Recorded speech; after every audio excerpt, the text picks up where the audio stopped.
I'm Brendan O'Carroll. I'm the writer, creator, and the face behind Mrs. Brown's Boys, or Mrs. Brown. Come in. I'm just making some brown bread. It's my mother's recipe. It's a secret. What do you want, Grandad? I'm too weak to get down the stairs. Well, use the lift. I'm in the kitchen on the second floor beside the swimming pool. Trying to explain Mrs. Brown's Boys is really like trying to get a toothpaste back in the tube. It's not easy. She's a 70-year-old-ish woman who has 6 children. Well, she says 5 children and a daughter. The youngest of them will be 30, but she treats them all like they're 5 years of age.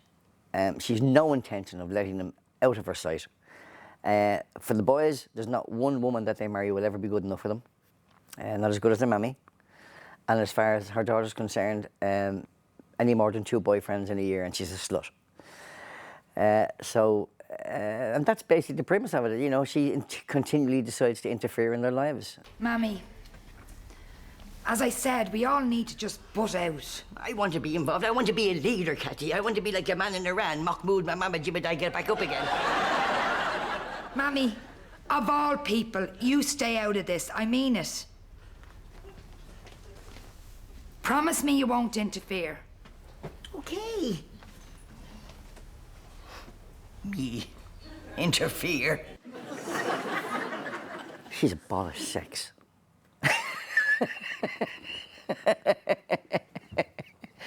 No, she's not. I swear to God, not even a life prisoner would masturbate to Mrs. Brown. No, she's attractive in a very kind of a. She's not attractive at all. Actually,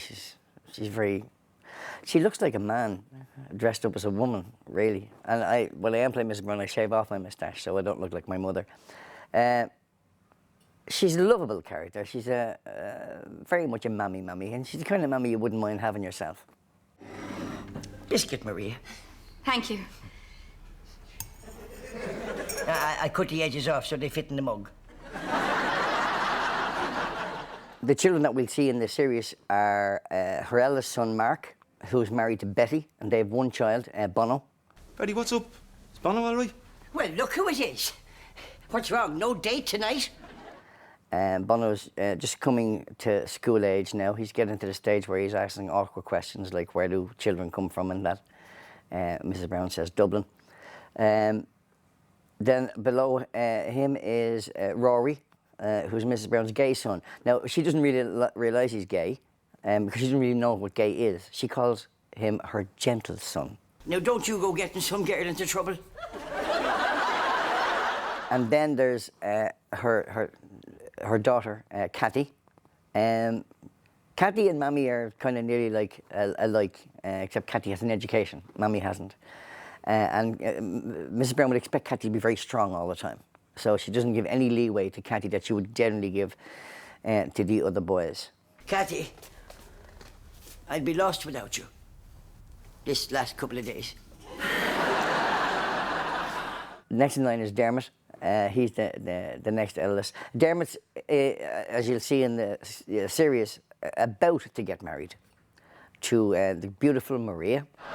Dermot, you're home just in time. Maria has something she wants to tell you. You have? Yeah. I hope you and your mother be very happy together. Keep it short, keep it short.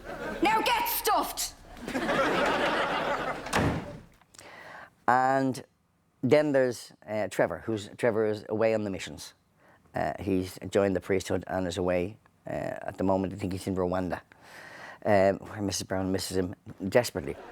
It was Father Quinn who helped my son Trevor when he wanted to go away in the missions. He's in Africa now. Oh, the Chinese love him. So that's the Brown family. So let me equate. And her next door neighbour and her only confidant, really, she's the only person she really talks to, tells her secrets to, is Winnie. Winnie, we've been together through thick and thin. We have, love. I was always thin. Winnie, when my Redzer lost his job and we had no money, you were there by my side. I was. And when Redzer went in to have his left leg removed, you were there by my side. Yeah. And the night Redzer died, where were you? Tell them. By your side, Agnes. By my side. Winnie, you're a fucking jinx. So let me run down the family as family. The eldest son, Mark, is not family, although Pepsi Shields, who plays Mark, has been working with me 19 years. So I think I gave him a biscuit back then, and he just won't leave me alone. He follows me everywhere. He's married, in the series, he's married to Betty. And Betty is actually my daughter-in-law. She wasn't always my daughter-in-law, obviously. But my son, when he joined the series, when he joined the show, fell in love with Betty and married her. So she's now my daughter-in-law. And then down to Rory. Rory is not family per se, but he's more family than family. Rory's with me 21 years now, working together. And then there's Kathy, who I saw in a play 15 years ago. And I had just written my first play, and I saw her in another play, and I asked her to be in my play. She came and joined us. After about 2 weeks, I thought I'd made a huge mistake. Very serious girl, takes herself very serious. And I don't take things serious at all. She does. So I didn't think it was going to last more than 2 or 3 weeks, but she hung on, and I tolerated her. And 5 years ago, I married her. It's the only way to shut them up, it really is. And then after, so that's my wife, obviously. And then after her, then comes Dermot. Now, Dermot is not family, but he is family in that Dermot's been living around our house since he's about 8 or 9 years of age, and grew up to be a great actor. And I remember when he was 8 or 9 years of age, my son Danny, who was his best friend, used to come in and say, "Dad, Dermot's going, Paddy Hoolan is his name, Paddy's going to be an actor." And I used to go, "Right." And I say, "Son, if ever there was a chap who was never going to be an actor, it's Paddy, really. He is brutal." As it turns out, I got it completely wrong. He, at 18 years of age, he came and played a part in one of my plays called The Course, and he played the comedy lead in it, and he stole the show, playing a 35-year-old country bumpkin, and he was brilliant. Paddy is, I suppose, family. He's been with us since he left school. And then there's Buster Brady. He's played by Danny, my son. Danny was 15 when he joined us. We found out at 15 that Danny was dyslexic, as I am myself, and as my youngest son is. And I'm not going to do the dyslexic joke about, you know, fella, the pimp who bought a warehouse. We found out that he was dyslexic, and he couldn't really finish school from 15 on unless he got some special needs training, which the school couldn't provide and wouldn't let me provide privately. So he came out of school and said, "Listen, I can read. That's all I need to do to be an actor, Dad." Which I suppose is right. Even some of the actors I know that can't even read. Dreadful here.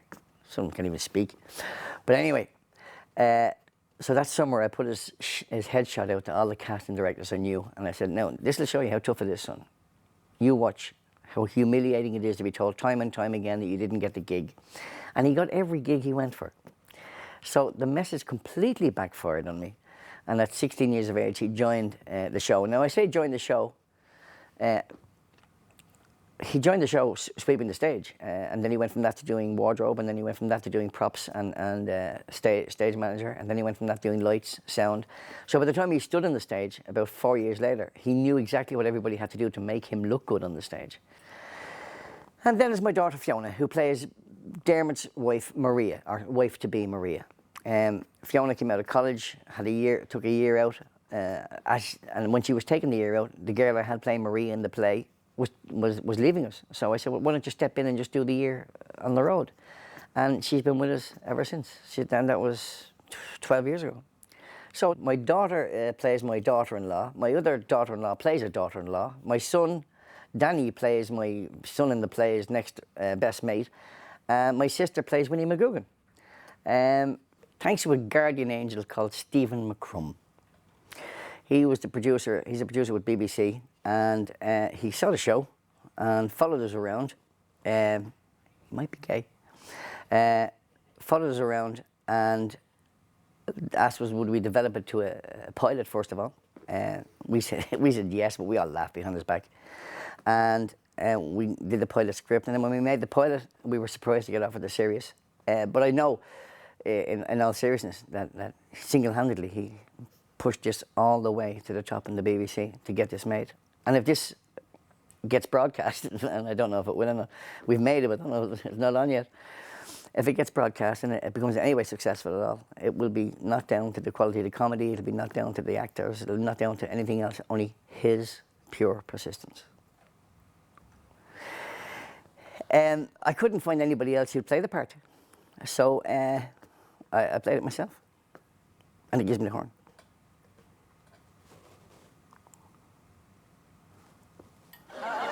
You can do anything with words. That's what my husband used to say. He was great with words. If the children were listening, he spelled them. You know, he'd say, Agnes, do you want to go up S-T-I-I-R-S? Oh, nice. For the fuck. The best thing about dressing up as Mrs. Brown is beyond any shadow of a doubt, she gets away with things that there's no way I would get away with. So whatever it is about, you know, looking like a fit 35-year-old man, you're laughing at, compared to, you know, a 75-year-old Mrs. or 70-year-old Mrs. Brown who doesn't give a shit, she gets away with murder. You know you were saying about us two marrying our best friend? Yes. Well, I didn't marry me best friend. I moved in beside her.